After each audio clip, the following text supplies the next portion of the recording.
So podcast listeners, fake conservatives Jonah Goldberg and Stephen Hayes resigned from Fox News, protesting, quote, irresponsible voices like Tucker Carlson. So this is on CNN, but this is indeed a thing. These two individuals are longtime so-called conservative pundits that are on Fox News, but they also write, they write regular columns. So every month or so, this is in CNN, while conversing with sources at Fox News, I expressed surprise that Jonah Goldberg and Stephen Hayes are still employed by the network. After all, the two men are reality-based conservative thinkers who refuse to capitulate to Donald Trump. Unfortunately, Fox viewers rarely get to hear from them. They are booked by the network's producers so rarely that their contracts could be likened to golden handcuffs. They are now ditching the cuffs. Hayes and Goldberg announced Sunday night that they have resigned from Fox News. The pair wrote in a blog post for The Dispatch that online home that Tucker Carlson's Patriot Purge propaganda film was the last straw. So these two individuals don't like the Tucker Carlson special titled Patriot Purge, which talks about the individuals who have been arrested by the federal government for entering the United States Capitol. They have been in solitary confinement for almost a year. And it's like a Marxist country, right? Should they have broken into the Capitol? No. Should they have been charged with breaking and entering? Of course. But put in solitary confinement by the FBI and God knows who else. And so these two individuals, Jonah Goldberg and Stephen Hayes, are like, well, Tucker Carlson, that's just like the last straw. Well, here's the thing, podcast listeners. They're jealous of Tucker Carlson. They are. They are so jealous of Carlson's success and the fact that Carlson is the only person on TV, and doesn't have anything to do with Fox News, any person on TV who's willing to literally discuss anything and go after Republicans and go after Democrats. Right. And that's the reason why Tucker Carlson is trusted and has a huge, huge audience. Now, these two don't have the same skill set as Tucker Carlson, don't have the same beliefs, but they could sell out and say, well, maybe I'll end up like Joe Scarborough or Nicole Wallace. Maybe I can be like, I could be the next Michael Steele.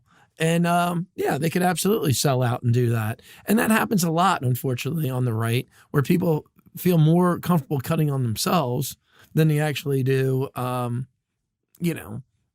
sticking up for their beliefs and principles. And the left never does that. The left, they will fall on their sword, driving a narrative. We just saw that in the Build Back Better vote, where the moderates were like, yeah, sure, Mark and all about it. We call it Build Back Broke. Well, Build Back BBBS. That's right. That's what it should stand for. But again, they will never come out and talk about their activists or coming out against their party. Where Republicans, they stray off the wagon all the time because I just don't think they have a fundamental belief system. You know what? January 6th, podcast listeners, the Democrats call it the insurrection. All right. But there's this thing in America, and it is the most fundamental foundational principle, and that is that we have due process.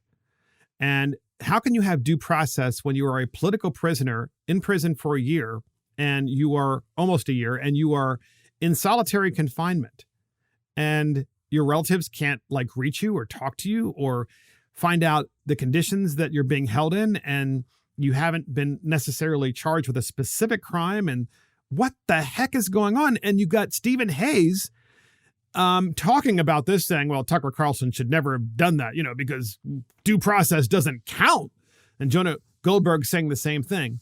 Due process doesn't matter for the people who broke into the Capitol. Really? It matters for everyone. It matters for everyone because we hold ourselves at a higher standard. I would tell you that it was a mostly peaceful insurrection. Mostly peaceful, yes. It was mostly peaceful. It was the first insurrection. One thing I don't get with the Democratic talking points on that day, because I'm not going to condone it. I mean, it was a bad look. It should have never happened. Well, Chucky Schumer called it an erection. So he did. He did in that one clip. Well, I mean, you got to on the floor of the Senate say that. I mean, what do we spend, like $700 billion a year in defense spending? So we have a bunch of middle-aged white guys carrying flagpoles. They really think, like, who was going to be president that day? The guy with the horns? Was he going to be president? Exactly. I mean, Democrats actually believe that. Yeah, they actually believe the guy that looked like he was on the Prancing to the Wizard of Oz was going to be president. So look, I mean, again, it was never going to happen. And I think Republicans, if they're going to stand up for this, we should be standing up for due process, and everyone should be treated equally. They are American citizens. But let's get back on the topic. What role did the media play in this? Oh, yeah, that's true. I mean, good Lord, they had the entire summer of mostly peaceful protests, conditioning people that, hey, you know what? It's okay to riot.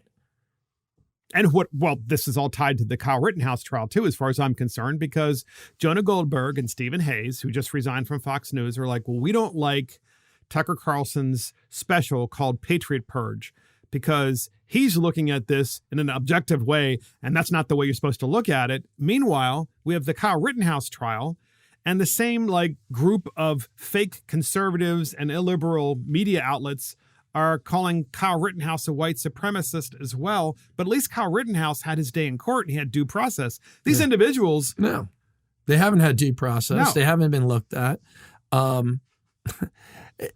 It's just interesting. Tucker Carlson goes ahead and does a story, and that might be his slant. I mean, he does tend to report news, further on the right. For sure, yes. And people know that, and they know that about him, and he doesn't hide it at all. That is his perspective, and that's a perspective of many on the right. Now, once again, the party of tolerance is telling us you can't have another perspective on this. You have to believe what they're telling you. Well, remember, anybody else should be canceled. It's Jonah Goldberg and Stephen Hayes, so-called pundits who are right of center. And this is why we're talking about fake conservatives, because we also have Chris Christie, who, of all places, went on The Daily Show with Trevor Noah. And Trevor Noah, of course, probably the most anti-Republican, anti-conservative guy out there, or at least certainly one of them in the mainstream media, considers himself to be a comedian. And what the heck is it? He's not a comedian. He's not funny at all. But if he made fun of both sides, he probably would be funny. But where does Chris Christie go? He goes on the Trevor Noah show. And the former New Jersey governor, Chris Christie, here's what they said in the Trevor Noah show. And Republican Rescue author, so Chris Christie, wrote a book called Republican Rescue, Matt, discusses why his party needs to return to the truth. So again, New Jersey Governor Chris Christie wrote a book called Republican Rescue, and he discusses with Trevor Noah why his party needs to return to the truth. And Christie shares why he's uncomfortable running against Donald Trump and breaks down the ways he thinks President Biden is failing. So this actually, to me, sounds a lot like, the Larry Hogan, Chris Christie model, which is, I really don't want to make any enemies. I mean, all of my friends are in the media. It doesn't matter who they are. I'm going to go talk to Trevor Noah and MSNBC News. And he's basically not a conservative. And he's basically saying, well, in the Republican Party, we need to only look forward. We can't look back and say what went wrong with the 2020 election. And if there was any kind of ballot harvesting and cheating, we can't talk about that, right? We can't even try to correct any laws in the country to try to make sure that we have more transparency and more fairness in elections. We can't do any of that stuff. We can't even talk about it, according to Chris Christie. You know what? I'm so sick, Matt, of these fake Republicans, fake conservatives. Well, you're sick of them because you know so many of them. So many in the Maryland legislature, yes. Well, and it's true. I mean, when it comes down to it, you can see it. I mean, a lot of them talk the talk, but they won't walk the walk. They won't come out there. They're very proficient with talking about taxes and the marginal tax rate, but they won't dive into deeper issues. And Mark, I saw this firsthand played out.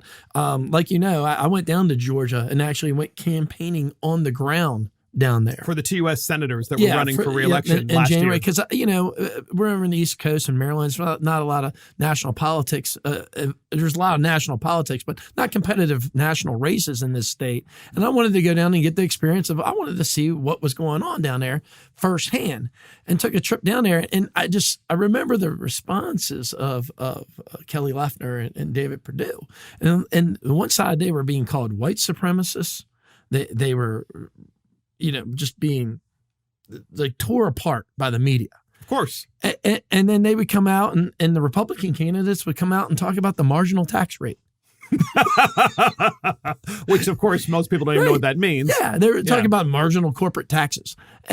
And it was just really, really telling where one side was being so mean and wouldn't act, and like Republicans, these fake conservatives wouldn't come out and actually talk about the real issues. And they wouldn't fight. Right. And they wouldn't fight on those And we issues. just went through this whole campaign over in Virginia. Especially, where Youngkin was losing quite a bit until he started diving into some of the culture war problems. And he won because of it. There's no doubt about it. He won because of those cultural war and problems. Look, this like is a big choice. deal. I remember, I think it was Red State earlier in the year, they had some poll and came out, and I remember reading it that 79% of conservatives are just not really comfortable talking about like critical race theory and then breaching that subject. And you see it all the time with establishment They're Republican. terrified. Yeah, they'll come out and talk about taxes, and they'll talk about crime. So, Matt, but they won't talk about the issues that people actually care about. And the left uses that. They know that, and they beat you over the head with it to win. No, you're right on. You're right on. And I just wanted to get to why fake conservatives exist, because I believe that many Republicans get elected and they truly do believe in their conservatism and their Republican credentials. Okay. They believe in many of the core issues, such as school choice, such as individualism, such as the American ideal of working hard and getting ahead. But once they get into office, so many of them want to be liked by the media and be liked by their colleagues. And Governor DeSantis spoke to Ben Shapiro about this very issue. We have 2 clips on this podcast, listeners. First up, here's Governor DeSantis of the great state of Florida talking about how corporate media has killed journalism. He says they're illiberal and they don't seek the truth. They're devoid of facts. We have that clip, and here it is. Well, I think it's just a matter of just understanding kind of what time it is. Now, if this was a media that was dedicated to factual reporting, gathering facts, putting it out, then, you may want to behave a little bit differently. But in fact, they're highly partisan. And not only are they highly partisan, they really are detached from reality and from facts at this point. Their main goal is to pursue their narratives. And so if you have facts that undercut their narratives, they are either going to ignore those facts or actively try to smother those facts. And so that's just where we're at. And so these corporate outlets, I think in terms of what they've done to their reputations with the Russia collusion report, they were manufacturing that whole story. They gave each other Pulitzer Prizes for reporting on a false conspiracy theory. So, can you imagine? You're so caught up in your journalistic excellence that you write a bunch of fake stories and then you win a Pulitzer Prize on something that was. So then we have this second clip, and this is what we're going to really discuss, Matt, because it goes to fake conservatives, how they want to be liked. And DeSantis, in the same interview with Ben Shapiro, says, don't try to get the media to like you. And we're going to do an extension of that of don't try to get the media and Democrats to like you, because if they like you, it probably means you aren't doing a very good job. We have that clip, and here it is.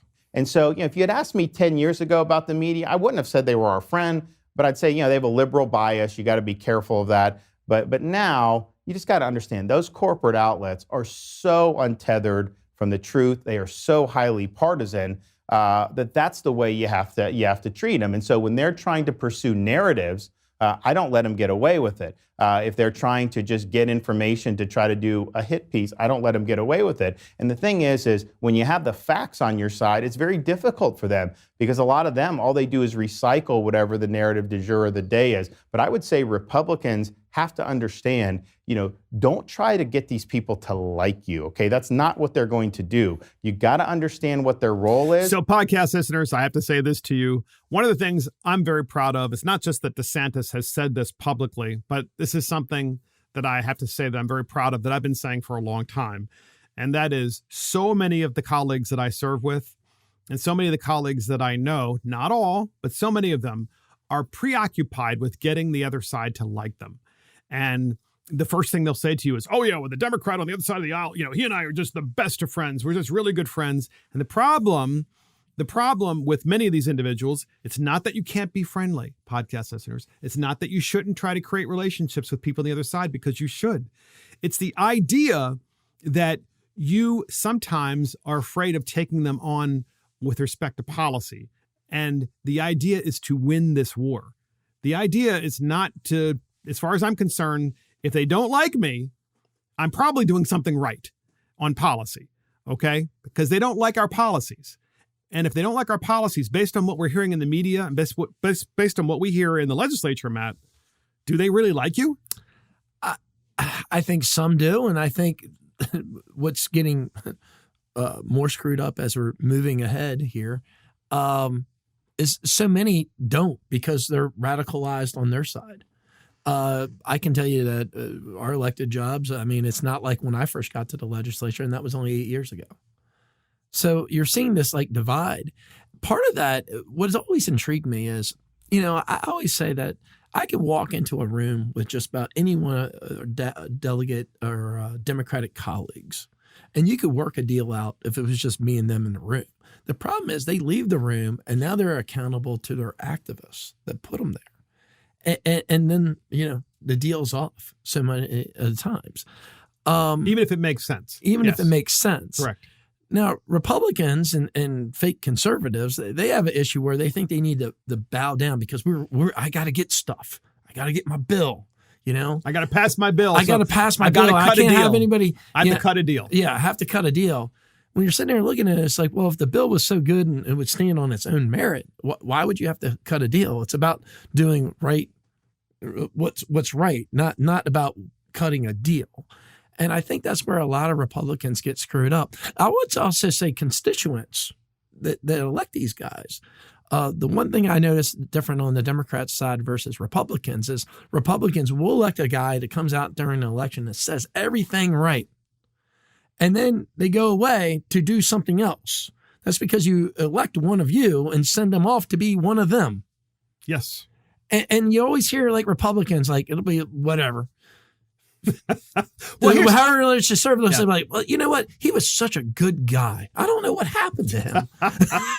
Well, herein lies one of the problems, because you brought that up, and that is if you go to your state capital and you get elected, or to the federal government, and your goal as a conservative is to see how many bills you can pass, then probably what you're going to do is you're probably not going to take on the opposition party, especially if they're in control of the chambers, because you want to get along to get your bills passed. And the thing is my concern about conservatives and how we have so many fake ones is they're not willing to take on the biggest issues of the day. And I remember one such issue is not just school choice, where even some conservatives are terrified of the teachers' unions, and they shouldn't be, but also the idea of ballot harvesting, like in our legislature and podcast listeners in blue states across America, they're legalizing ballot harvesting and drop boxes, and of course, no voter ID. So, I brought up this issue on the House floor, and then I had like 3 of the fake conservatives come up to me afterwards and say, boy, you really like to stir it up. I'm not really sure why you had to bring that up. And I'm like, are you out of your mind? You're either for voter ID if you're not. If you don't want to battle on ballot harvesting, it means that you don't support voter ID by definition. So I'm sorry I got up and actually argued some basic principles of the American Republic, namely that you got to prove who you are when you go to vote. Well, I think it comes down to they don't want to engage in the first place. They want everyone to like them. They don't like the conflict. I mean, for a conservative, we're good-natured people. We're raised to believe in God and that you don't talk about politics and money at the table. And for the left, they don't have any of these requirements. No, they talk about politics at funerals. Right. I mean, most of them practice politics for a full-time job. Some of them are even in the media. So a lot of times I feel conservatives are outgunned, but they get screwed up on like, They didn't send you to the state capitol to pass legislation. They didn't do that locally throughout the whole state. What they stood there, the number one job of any elected official is to defend your rights. And then you brought up the case of ballot harvesting. Well, if the elections are starting to, if there's this theory out there that there might be illegitimate because votes are coming in from other places, there may be illegitimate votes. It's up to the representative to restore that confidence. Right. And if you're not out there fighting for it, my question is, why the hell are you there? Well, that's a great way to kind of finish the podcast, because podcast listeners, what we're talking about is the idea of fake conservatives. We first started out with the illiberal left and then fake conservatives. And too often we have people that get into office, as Matt was saying, and I've said too, where once they get there, their biggest goal is to continue to get elected and reelected and then just get along with everybody because they figure that's the best roadmap. That's why they don't answer questions straight. That's why they can't answer questions straight. Yeah. That's exactly right.